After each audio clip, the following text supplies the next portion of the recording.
Um, I've read all your books and I listen to your recordings pretty much on a daily basis. And I don't say that to build up an ego that doesn't exist.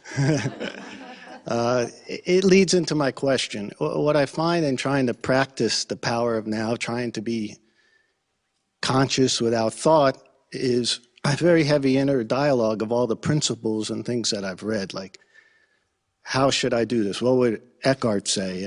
And actually my thought process starts getting more active. And I think I'm losing the presence by that thought process. And then I think of your latest book with the cartoons, which I love, which I think there's one with a little bird in the tree. He's talking to the dog, and he's very upset. And the dog says, "What's wrong?" And the bird says, "Well, you know, I'm thinking about yesterday and this and that, and I'm worried about what's going to happen in a week, 2 weeks, about the future. What do I do? What do I do?" And the dog just looks at him and says, "Stop thinking."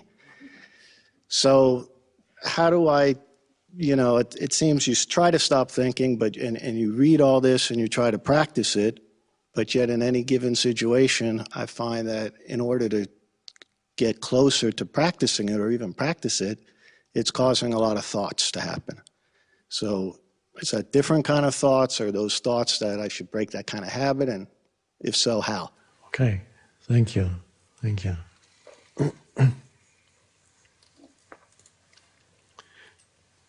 Now, there's a lot of talk these days about, not just talk, actually it's happening, addictions. Many people are addicted to all kinds of things, substances.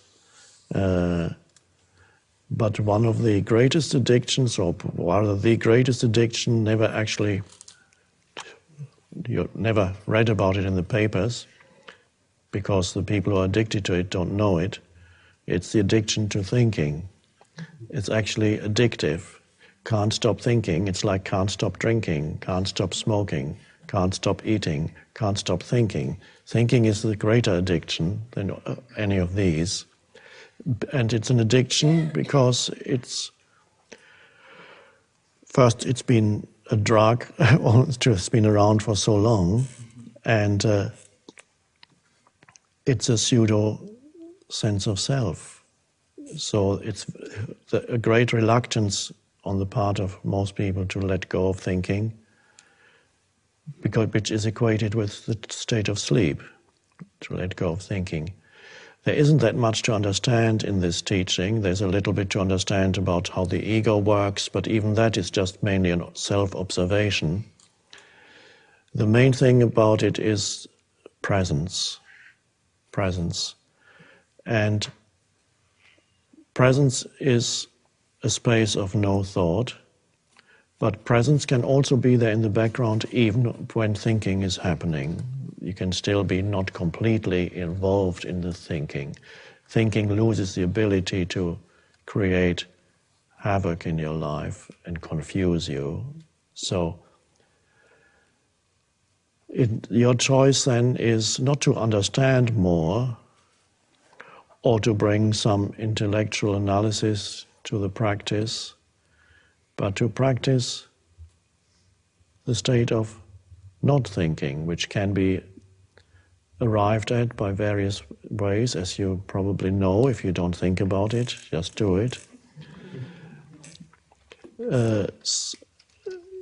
Becoming more aware of the present moment and accept it as it is slows down the overactive mind, is one thing. Because a lot of the overactivity of the mind is an attempt to get away from the isness, the simplicity of the present moment. So, to become more aware of the present moment as a practice, have perhaps little pointers in your office, at home, in your car.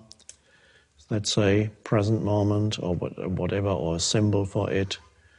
And there are different entry points into the present moment. Present moment awareness means thinking subsides, may not disappear completely, but something else arises that is primary.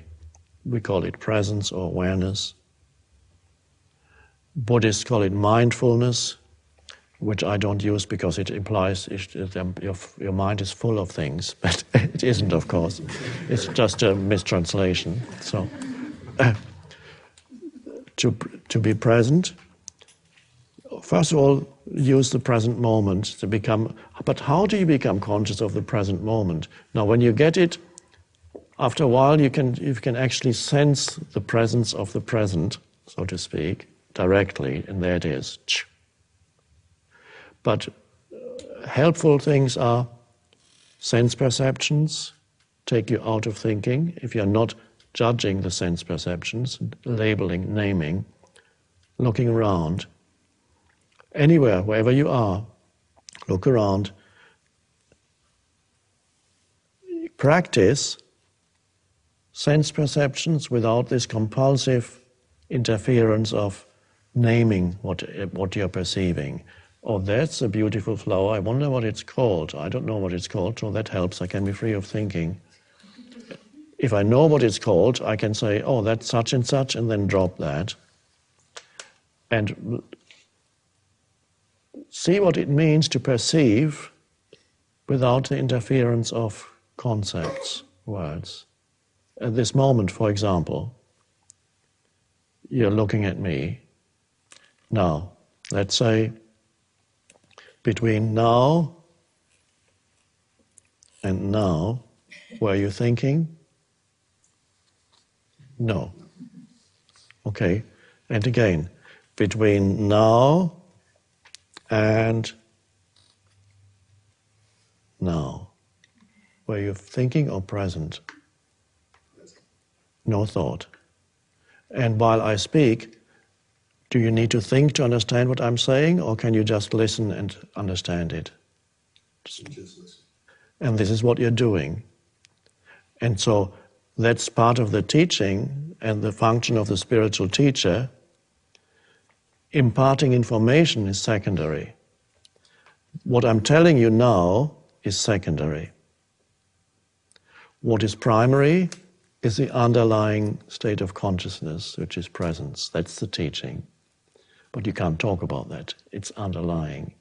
But a sign that it's working is that while you listen, there's no thought. There's just an alert presence.